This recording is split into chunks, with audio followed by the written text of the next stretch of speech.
자, 마리 앙투아네트는 어머니에게 편지를 보냈는데 일주일 전에 시작된 제 인생 전체의 본질적인 행복에 대해서 아시나요? 이러면서 굉장히 기뻐하는 모습을 보이게 되지요. 그리고 루이 16세도 그 측근에게 이렇게 진정한 즐거움이 있다는 것을 내가 진작 몰랐다니 정말 아쉽습니다 라는 말을 했을 정도라고 하니 두 사람의 결혼의 완성에 대한 만족도가 굉장히 높았던 것으로 보입니다. 자, 이후에도 마리아 테레지아는 이 부부의 은밀한 침실 생활에 대한 보고를 계속 받으면서 딸에게 이런저런 충고를 해줍니다. 그리고 그 충고 덕분인지 결혼의 결실을 맺게 됩니다. 드디어 임신에 성공한 것이죠. 그리고 1778년 12월 19일 마리 앙투아네트가 12시간의 긴 진통 끝에 첫 딸을 낳았는데 이 마리 테레즈 샤를로트라는 이름을 지어줘요. 요거는 그 친정 어머니인 마리아 테레지아가 이미 정해준 이름이라고 하죠. 당시에 또 왕비의 출산인 만큼 고이 또 왕족과 귀족들이 다 몰려와서 또 이 출산의 과정을 보게 되는데요. 이 겨울이니까 당연히 방 전체가 밀봉이 되어 있는 상태에서 사람들이 가득해요. 그리고 12시간이나 진통을 한 상태여서 이 마리 앙투아네트는 거의 질식할 뻔한 상태가 돼서 기절을 하게 됩니다. 자, 그래서 이후에 루이 16세는 큰일 날 뻔했다. 더 이상 왕실 여성들이 출산할 때에는 이렇게 많은 사람들이 들어가게 하지 말고 가까운 친족 몇 명만 들어가게 하자라고 조치를 해서 그 다음에는 조금 덜 부담스러운 출산을 할 수 있었다고 하죠. 자, 이렇게 결혼이 완성된 후 이 왕과 왕비의 금술은 꽤 좋아진 듯 했습니다. 이 왕비는 이 푸티 트리아농에 자주 머물렀는데 아이가 홍역을 알아서 또 같이 격리되어 있을 때 왕이 루이 16세가 왕비를 보기 위해서 뜰에 이렇게 서성이고 있으면 왕비가 창문 밖으로 몸을 내밀어서 어떻게 오셨어요? 하면서 둘이 대화를 나누는 모습이 목격이 되기도 했죠. 그리고 마리 앙투아네트는 중간에 유산을 또 몇 번 하긴 했지만 다시 임신을 해서 1781년 10월 22일 왕세자를 낳게 됩니다. 결혼한 지 무려 11년 만에 왕위 계승자가 태어난 겁니다. 자, 딸이 후계자를 낳기를 간절히 바랬던 마리아 테레지아. 이 모습을 보았다면 너무나 기뻤겠지만 왕세자가 태어나기 1년 전 폐렴으로 사망을 해서 딸이 왕세자를 낳는 것을 보지 못했습니다. 왕세자의 이름은 루이 조제프 자비에 프랑수아. 자, 프랑스 전체는 거의 축제 분위기죠. 드디어 왕세자가 태어났다 라면 모두들 좋아했고요. 러시아 황실에서는 산호와 다이아몬드가 박힌 24,000리브르짜리 딸랑이를 선물로 보내와요. 와, 이 산호와 다이아몬드가 박힌 수억 원짜리 딸랑이를 흔들면서 어린 시절을 보낸 거니까 스케일이 다르긴 다르다, 그쵸? 자, 이후에 마리 앙투아네트는 아들 루이 샤를 드 프랑스와 또 딸 소피 엘렌 베아트리스를 낳아서 모두 2남 2녀를 두게 되는데 막내딸은 11개월밖에 살지 못했습니다. 마리 앙투아네트는 자신만의 이 작은 궁전 푸티 트리아농을 굉장히 좋아했어요. 그래서 1783년 이곳을 굉장히 전원적인, 그러니까 목가적인 분위기로 개조를 합니다. 당시 사치가 만연해 있던 때라 이 귀족들과 왕족들의 이 정원 꾸미기에 대한 유행이 계속 달라지고 있어서 또 거기에 또 뒤처질 수 없잖아요. 그러다 보니 이 정원 공사가 계속 이어지는데 종국에는 이 자연적이고 목가적인 분위기의 정원을 꾸미게 됩니다. 그리고 점점 나아가서는 이 목가적인 분위기를 더 많이 느끼고 싶어 하면서 이 왕비의 마을, 그러니까 마을 하나를 조성하게 돼요. 이 18세기 귀족들 사이에 시골 생활을 체험하고 마을을 이렇게 또 가지는 거, 소유하는 게 유행하고 있었대요. 그러니까 마리 앙투아네트 역시 또 그 유행을 따라서 나 시골 생활을 직접 체험해보고 싶어 하면서 또 마을을 구성을 했는데 진짜로 그 닭을 가져와서 닭이 알을 낳고 또 소젖을 짜고, 직접 짜는 건 아니지만 짜는 신용을 했겠지만, 또 농산물도 재배를 하고 또 호수에서 낚시를 하는 등의 체험을 하게 됩니다. 이게 또 마리 앙투아네트의 취미에 굉장히 맞았나 봐요. 이렇게 꾸며진 공간은 왕비만의 사적 공간이 되어서 국왕도 이곳에 들어갈 때는 허락을 받아야 들어올 정도로 굉장히 사적인 공간으로 인식이 되었죠. 그러니까 마리 앙투아네트는 여전히 예법과 격식을 차려야 되는 베르사유 궁을 좋아하지 않았고, 사람들의 관심과 시선을 벗어날 수 있는 이곳을 너무나 좋아해서 여기서 많은 시간을 보내게 됩니다.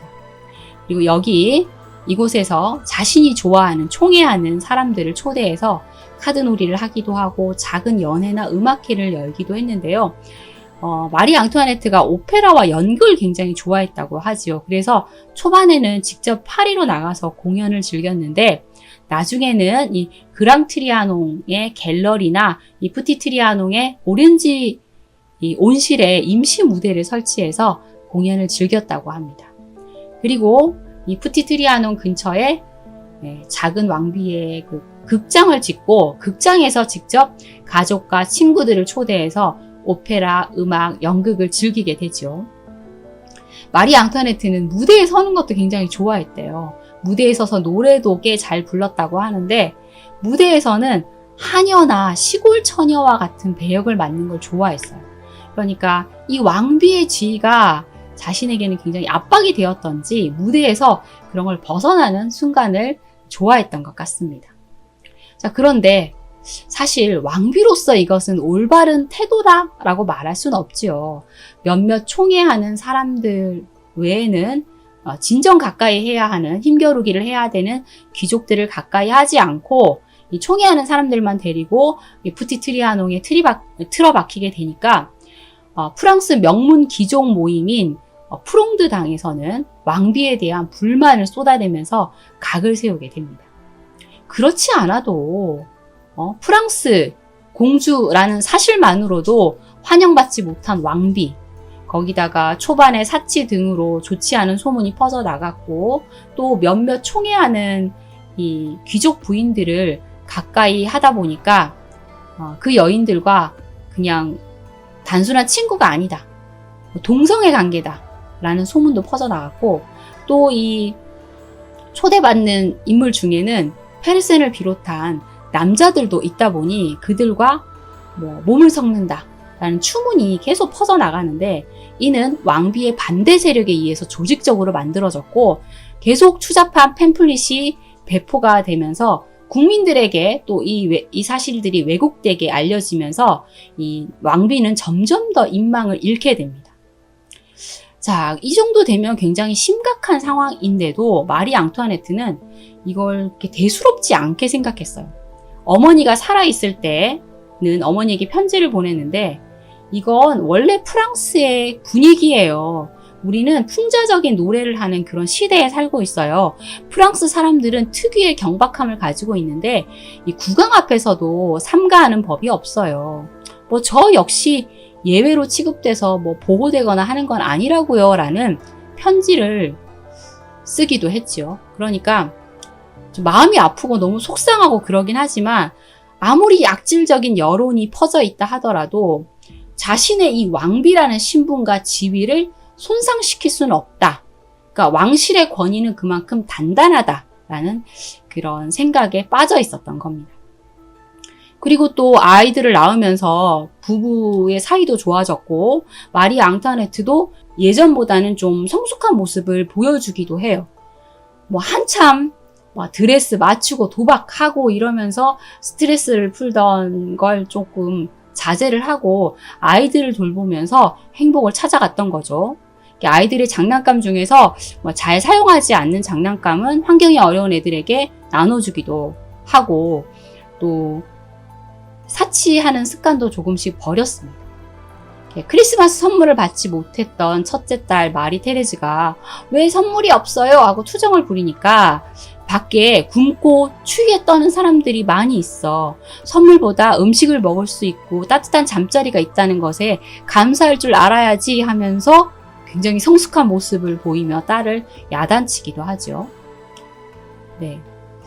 이 당시 겨울을 보내는데 이 겨울 동안 먹을 것이 없어서 국민들이 굉장히 혹독한 고통을 겪고 있다라는 것을 알게 된 마리 앙투아네트가 자신의 연금을 절약해서 100만 프랑을 기부하는 이런 모습을 보이기도 합니다. 하지만 왕비의 이런 어떤 선량한 모습, 행동 이런 것은 국민들에게 잘 전해지지 않았어요. 이미 사치를 즐기고 문란한 왕비다라는 인식이 남아있다 보니 그 인식이 쉽게 바뀔 리가 없었죠. 그리고 페르센 백작과 마리 앙투아네트의 사이가 계속 소문이 나면서 이 앙투아네트의 아이들이 사실은 루이 16세의 아이가 아니라 페르센 백작의 아이들이다 라는 소문까지 나돌게 됩니다.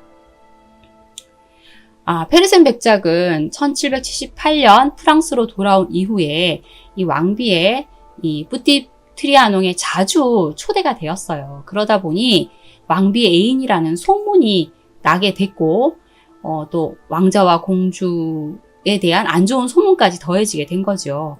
사실 두 사람이 사랑하는 사이임은 확실한데 플라토닉한 사랑을 한 사이인지 아니면 더 깊은 사이였는지에 대한 의견은 지금까지도 분분합니다. 여러 가지 의견이 있습니다.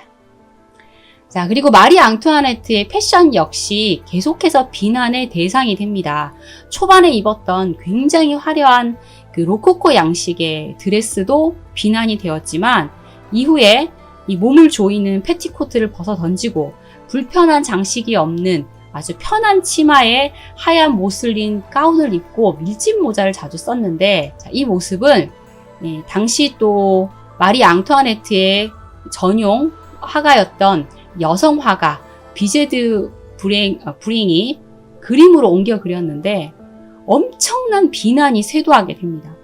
왕비가 패티코트를 벗고 저렇게 천박하게 잠옷 같은 얇은 옷을 입고 다닌단 말이야? 하면서 비난을 하게 되었던 거죠.